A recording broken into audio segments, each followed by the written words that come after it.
Thank you very much, Mr. Speaker. We've just seen the back of one Tory Prime Minister for trampling over standards in public life, only for them to be replaced by another who in just 40 days has herself failed to meet at least 3 of the Nolan principles. I'd love to ask the Prime Minister herself about it, but given that she's not here, I ask the Leader of the House, is it leadership to sack your Chancellor for doing exactly what he was asked to do? Is it objectivity to refuse to allow the OBR experts to assess the so-called mini-budget? And does she agree that the first test of accountability is to actually show up? Leader of the House. I would suggest to her that it is leadership to take tough decisions in the national interest, even though they may be personally and politically difficult to take. And a fair. Thank you, Mr. Speaker. In terms of the national interest and also to offer further reassurance to the markets, can the Leader of the House just confirm that the Prime Minister will not be taking any decisions on economic policy in the future? Leader of the House.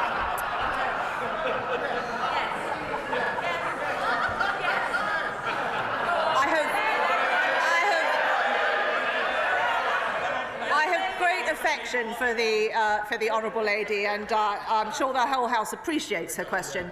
But the Prime Minister and her Chancellor and her Cabinet will be taking these decisions in the future, and the decision that she has taken over the weekend, although personally difficult for her, is the right one for the nation.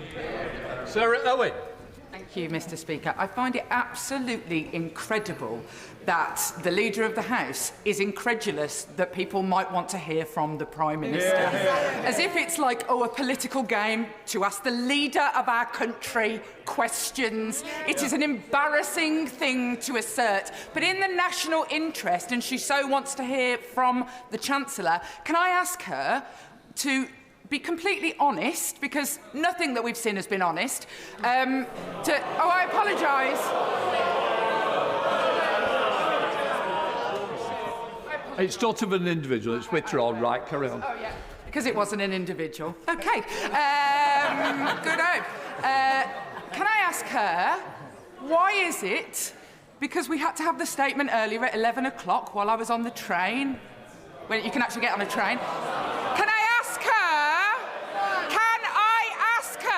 why the markets needed reassuring?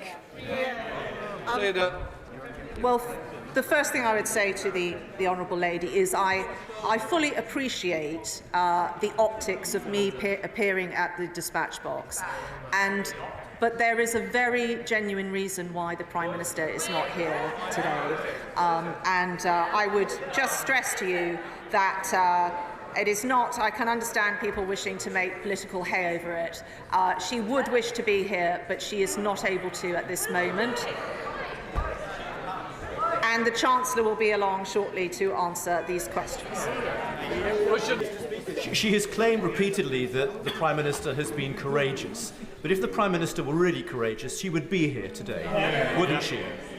If the Prime Minister cannot or won't come and explain to the British people the reasons for her humiliating U-turns and to apologise to them, as she just did from the dispatch box, for the damage the Tories and she have done to this country and living standards and businesses, what is the point of her?